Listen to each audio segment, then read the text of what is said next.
यो, आज आपके सामने मैं हिस्ट्री से रिलेटेड कुछ इम्पोर्टेंट क्वेश्चंस लेके आया हूँ। तो ये 10 से 12 क्वेश्चंस हैं, कई बार एग्ज़ाम्स में पूछे जाते हैं, तो इसी को आज डिस्कस करने वाले हैं हम लोग। तो सबसे पहला क्वेश्चन है, when was Asiatic Society of Bengal was established. यानी कि हिंदी में है ये सवाल कि बंगाल में जो एशियाटिक सोसाइटी है उसकी स्थापना कब हुई थी।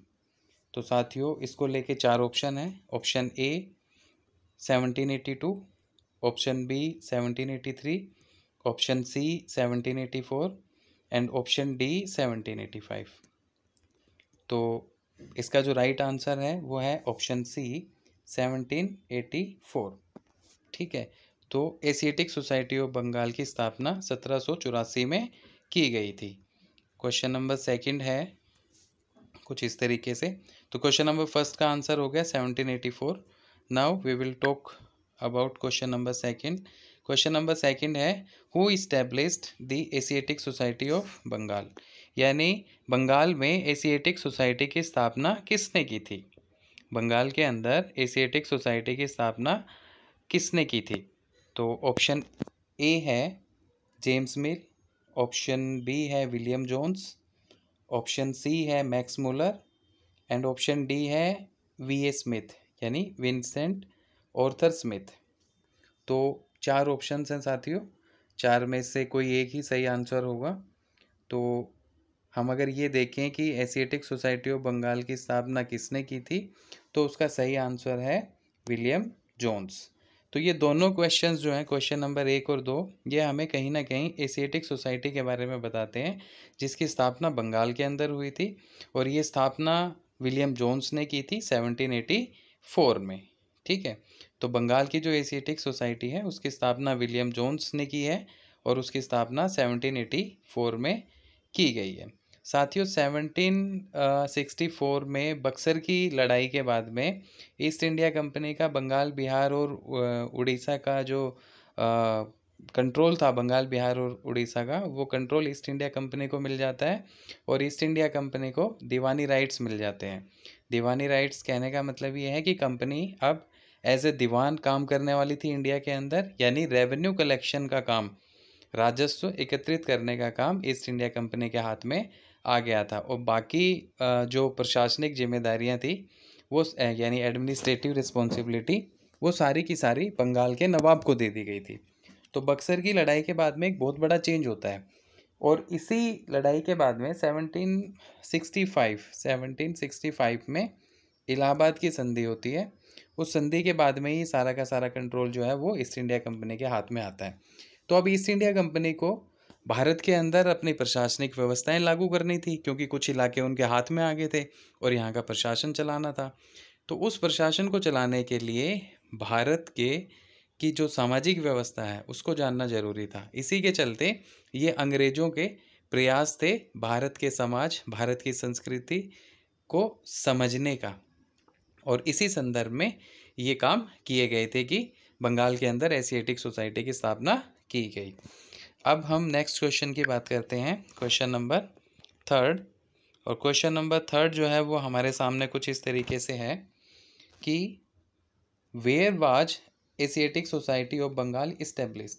यानी बंगाल की जो एशियाटिक सोसाइटी है उसकी स्थापना कहाँ की गई थी।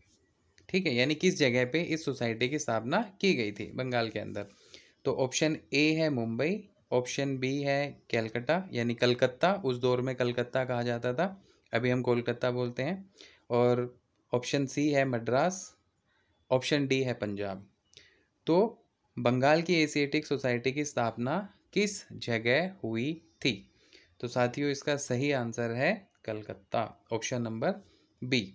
तो कुल मिला के एशियाटिक सोसाइटी ऑफ बंगाल के बारे में हमारे सामने 3 फैक्ट्स हो गए। फैक्ट नंबर 1, इसकी जो स्थापना है वो 1784 में हुई है।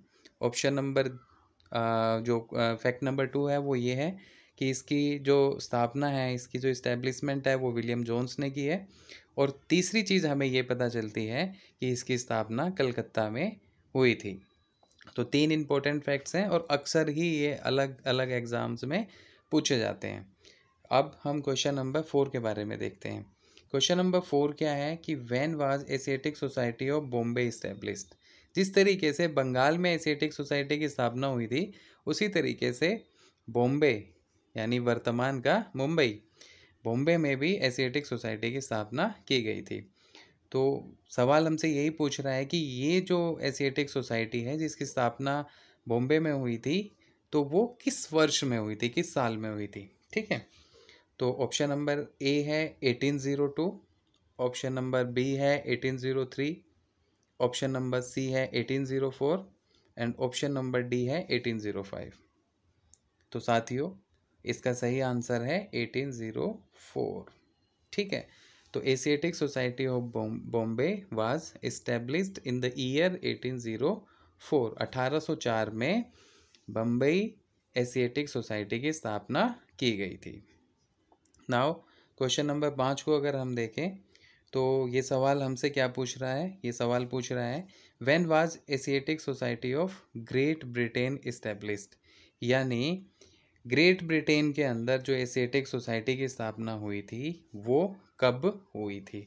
साथियों, तीनों ही सवाल एशियाटिक सोसाइटी से हैं। एक में बंगाल की एशियाटिक सोसाइटी के बारे में पूछा गया है, दूसरे में बॉम्बे का एशियाटिक सोसाइटी पूछा गया है, और जो तीसरा है उसमें पूछा गया है ग्रेट ब्रिटेन में एशियाटिक सोसाइटी।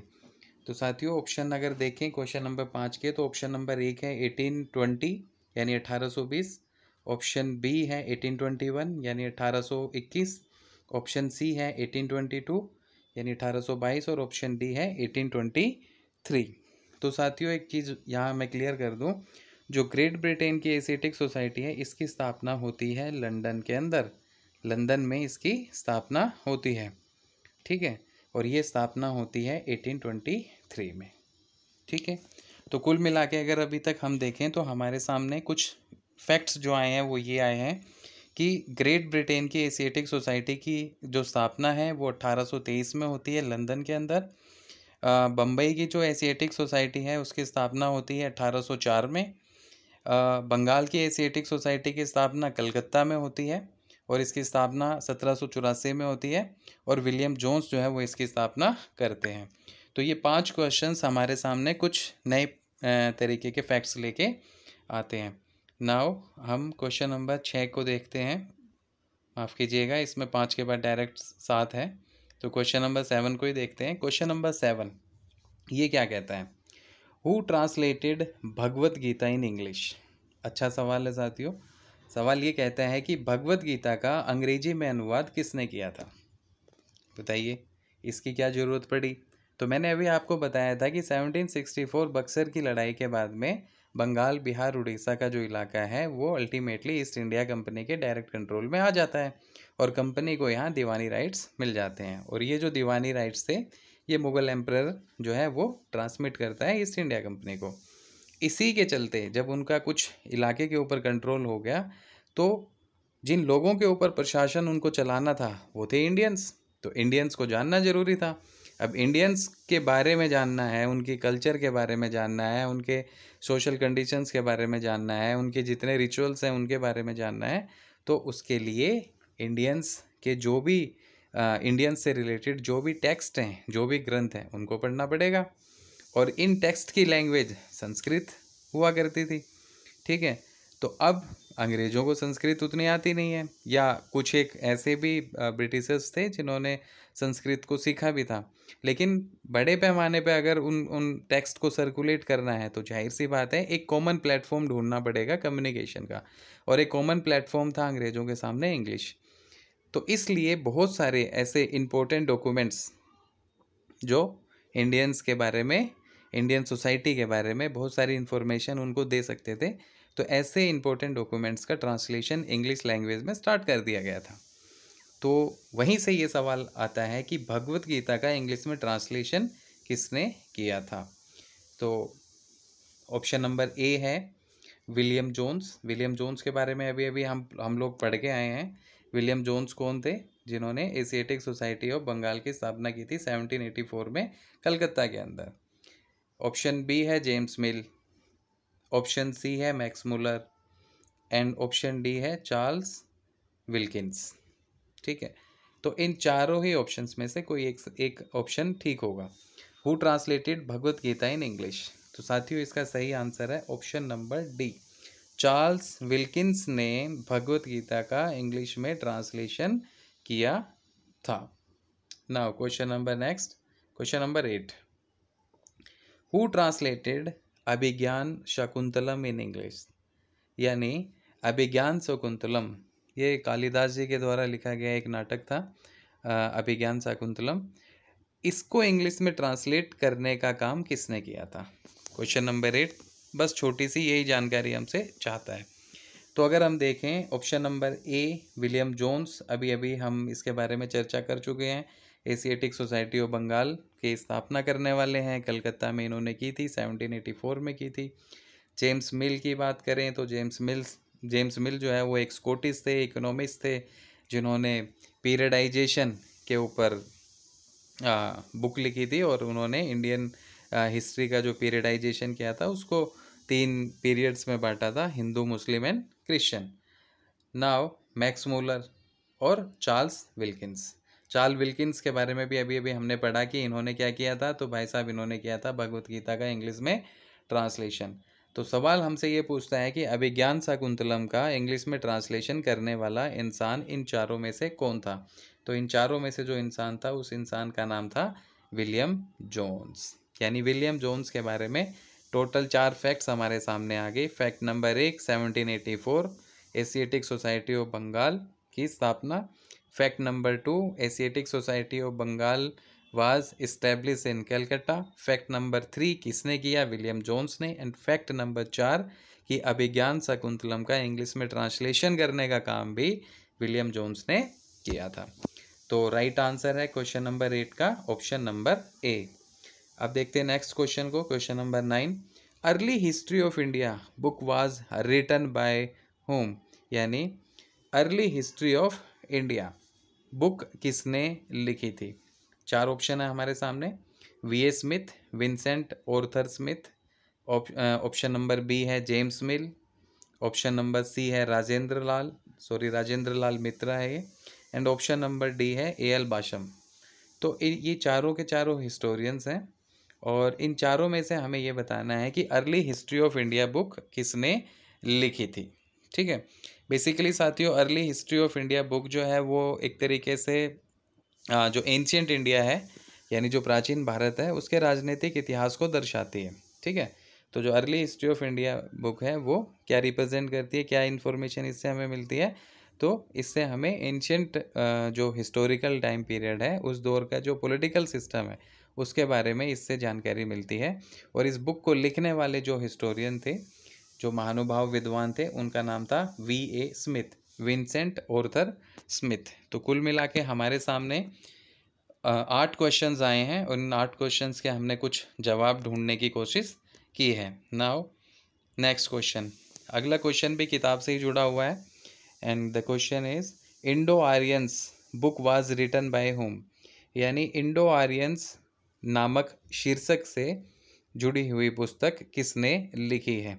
फिर से हमारे सामने 4 ऑप्शंस आते हैं। ऑप्शन नंबर ए है AL. Basham, option number B है राजेंद्र लाल मित्रा, ऑप्शन नंबर सी है RG. Bhandarkar and option number D है के.पी. जायसवाल। यानी फिर से 4 हिस्टोरियंस के हमारे सामने नाम है और इन्हीं चारों में से कोई एक हिस्टोरियन ऐसे हैं जिन्होंने इंडो आर्यंस बुक को लिखा है। ठीक है साथियों, इंडो आर्यंस बुक लिखने वाले जो हिस्टोरियन हैं उनका नाम है राजेंद्र लाल मित्रा। राजेंद्र लाल मित्रा ने बहुत सारे वैदिक पीरियड के जो टेक्स्ट थे उनके ऊपर भी काम किया था और उन्होंने इंडो आर्यंस बुक भी लिखी थी। तो इंडो आर्यंस बुक लिखने वाले हिस्टोरियन है राजेंद्र लाल मित्रा।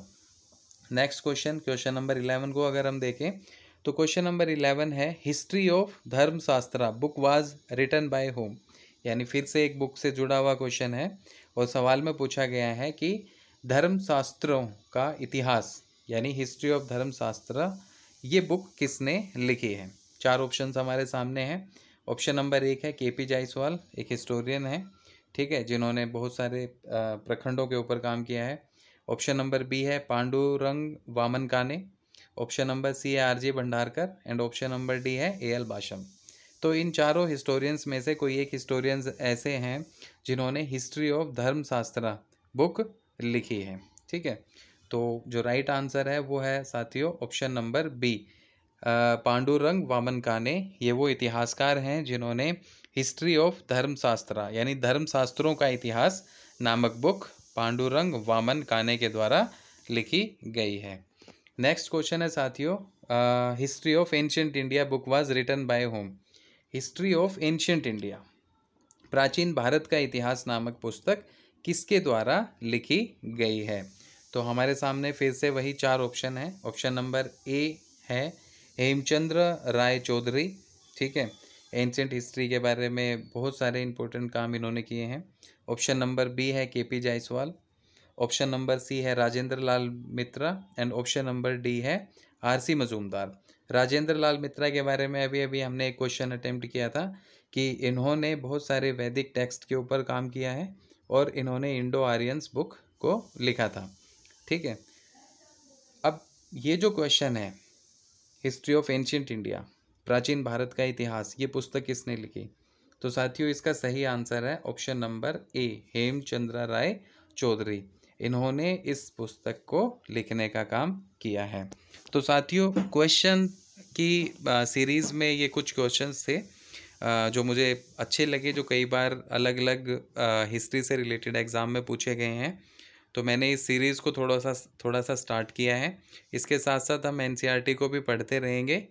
तो आज के लिए बस इतना ही, जल्दी ही नेक्स्ट पार्ट में मिलते हैं। Thank you.